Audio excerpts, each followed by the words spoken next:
Di sini kami menggunakan panduan statistik terapan untuk penelitian pendidikan dari modul Didik Setiawarno tahun 2016 dengan judul analisis data penelitian dalam bidang pendidikan dengan aplikasi PSPP versi 22, di mana akan menguji komparasi yaitu one sample t-test, independent t-test, pilot t-test, dan juga one way ANOVA.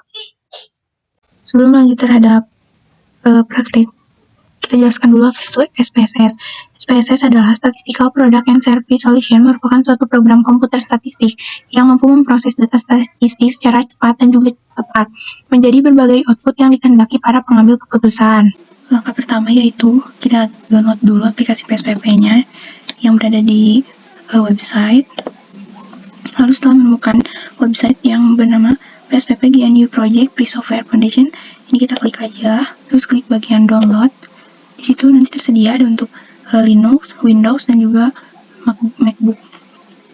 Nah, di sini karena saya menggunakan Windows, jadi akan mendownload untuk Windows. Apabila sudah terdownload, nanti aplikasinya akan terpasang. Bila aplikasi tersebut telah terpasang, maka tampilan aplikasinya akan seperti ini. Langsung saja kita pada praktikum yang pertama, itu menguji one sample t-test. Tujuannya yaitu untuk menguji perbedaan rata-rata suatu kelompok dengan suatu hipotesis atau kesamaan rata-rata suatu kelompok data dengan suatu rata-rata tertentu dengan one sample t-test. Di sini ada masalah penelitian, yaitu seorang guru ingin membandingkan nilai ujian IPA semua siswa kelas 8 dengan rata-rata nilai ujian tahun yang lalu. Rata-rata ujian tahun yang lalu yaitu 6,9. Apakah nilai rata-rata tersebut berbeda signifikan ataukah tidak? Berikutnya, prosedur analisis. Langkah pertama, jalankan program SPSS 22, lalu pilih variabel view di bagian bawah. Selanjutnya, isikan di kolom name UN IPA di baris pertama dengan desimal bernilai 2. Selanjutnya, pilih data view di samping variabel view dan masukkan data UN IPA. Setelah memilih data view, lalu memasukkan data UN IPA, kemudian pilih menu, Analyze, Compare Means, lalu One Simple T-Test. Setelah itu masukkan variabel UN IPA ke kotak test variabel S dan isikan 69 di kotak test value. Setelah itu klik tombol option, maka akan muncul kotak dialog One Simple T-Test option. Secara default, confidence interval bernilai 95% dan missing value terpilih exclude case analysis by analysis, yang berarti hanya data yang valid yang digunakan dalam analisis. Lalu klik tombol continue. Setelah itu klik tombol OK sehingga akan muncul hasil sebagai berikut. Untuk pembacaan hasil analisis, yaitu tabel one sample statistik menampilkan hasil analisis statistik deskriptif yang berisi data valid M, standar rata-rata, standar deviasi, dan standar error rata-rata. Lalu tabel yang kedua ada tabel one sample test menampilkan hasil analisis uji perbedaan rata-rata suatu kelompok dengan suatu hipotesis. Hipotesis penelitian meliputi H0 yaitu rata-rata UN IPA tahun ini sama dengan tahun lalu. H1 rata-rata UN IPA tahun ini tidak sama dengan tahun lalu. Ketentuannya, jika T hitung kurang dari T table maka H0 diterima, sedangkan jika T hitung lebih dari T table maka H0 ditolak. Atau jika si 2 kurangi T lebih dari setengah A maka H0 diterima, sedangkan jika si 2 dikurangi T kurang dari setengah A maka H0 ditolak. Nilai si 2 dikurangi T sama dengan 0,100 lebih dari setengah A yaitu 0,025, maka H0 diterima. Jadi rata-rata UN IPA tahun ini sama dengan tahun lalu atau tidak ada perbedaan rata-rata nilai UN IPA tahun ini dengan tahun lalu secara signifikan. Ini adalah contoh kasus yang akan diselesaikan. Langkah awal yang harus dilakukan adalah dengan membuka atau menjalankan program SPSS 2. Lalu bisa dilihat di bagian bawah itu ada data view dan variable view. Kita pilih yang variable view. Lalu isikan di kolom name, kelas, di baris pertama dengan desimal 0, dan IPK di baris kedua dengan desimal bernilai 2. Setelah itu, kita pilih data view yang berada di samping variabel view, lalu masukkan data IPK dengan indeks 1 untuk kelas A dan indeks 2 untuk kelas B. Lalu kita masukkan juga semua nilainya. Setelah kita masukkan semua nilainya akan seperti ini. Lalu kita pilih pada menu analis. Setelah itu kita klik comparement, lalu kita pilih independent sample t-test. Nah, akan muncul seperti ini. Setelah itu, masukkan variabel nilai ke test variabel dan kelas ke grouping variabel. Setelah itu, kita klik tombol define groups, lalu isikan 1 di grup 1 dan 2 di grup 2, lalu kita klik tombol continue. Dan akan muncul seperti ini, lalu kita pilih OK.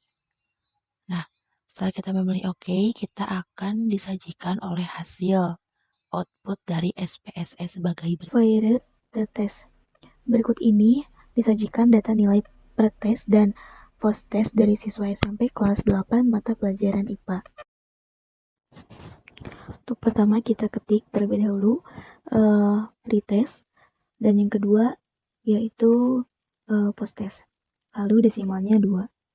Lalu kita masuk yang di bawah yaitu device view. Lalu kita ketikkan angka-angka yang ada di tabel pada mata pelajaran IPA. Untuk di pretest, kita masukkan angka-angka sampai ke nomor 10. Lalu kita masukkan angka tersebut ke dalam post-test. Kita tunggu.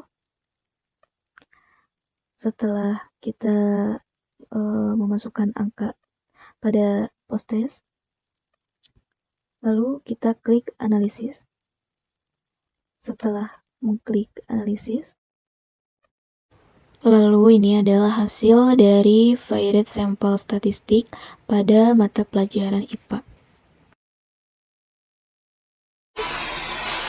Oke, di sini saya akan melanjutkan pembahasan dari teman saya. Di sini ada contoh tugas untuk pengerjaan menggunakan aplikasi PSPP. Di sini sudah ada tabel hasil belajar matematika dengan 30 responden. Untuk ini kolom pretest dan ini posttest. Langkah-langkahnya, untuk pertama-tama kita masuk ke aplikasi PSPP. Nah, untuk kolom pertama di bagian variable view, kita tulis di kolom name dengan pre dan kolom kedua dengan post. Setelah itu, kita kembali ke tabel sebelumnya. Di tabel sebelumnya ini merupakan data fiktif. Ini hanya contoh. Jadi setelah itu langkah-langkahnya kita mengcopy bagian post-test ini. Kita mengcopy lalu di data view di kolom pertama masukkan lalu paste. Lalu akan muncul seperti pada layar berikut ini. Setelah itu kita masuk ke kolom menu analis lalu ke compare min dan lalu itu ke varied sample t-test. Nah, setelah itu akan muncul seperti ini dan ini merupakan hasil dari varied sample test yang dari tabel sebelumnya. Nah, selanjutnya kita akan mempraktikkan mengenai one way ANOVA. Apa sih tujuan dari one way ANOVA ini? Tujuannya yaitu untuk menguji perbedaan rata-rata untuk lebih dari 2 kelompok yang saling bebas dengan one way ANOVA. Analisis one way ANOVA merupakan analisis varian satu variabel independen yang digunakan untuk menentukan apakah rata-rata 2 atau lebih kelompok berbeda secara nyata. Nah, di sini sudah terdapat kasus.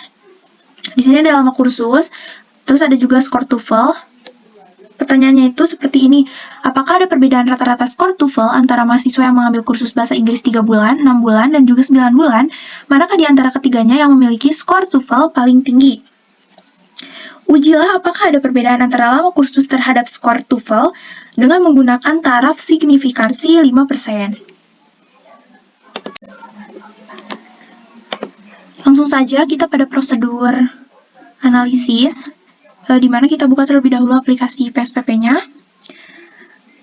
di mana lalu pilih variable view, lalu klik lama kursus di kolom name nomor 1, lalu di kolom nomor 2 kita klik score TOEFL.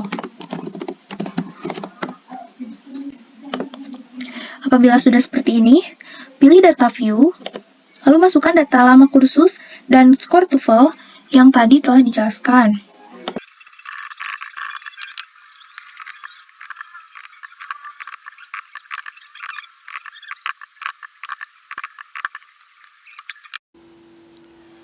Pilih menu analis, compare min, lalu one way ANOVA. Lalu akan muncul tampilan seperti ini.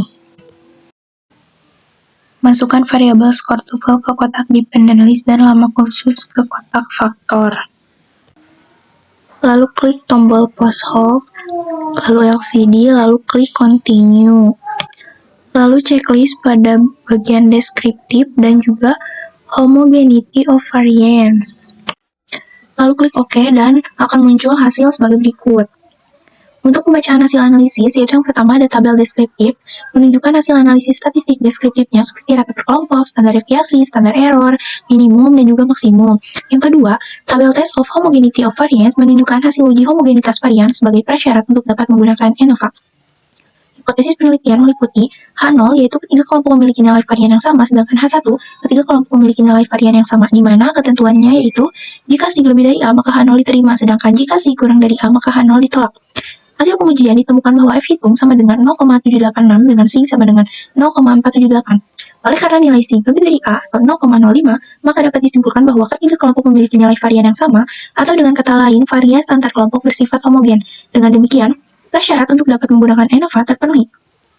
Lalu yang ketiga ada tabel ANOVA, menunjukkan hasil uji beda rata-rata secara keseluruhan.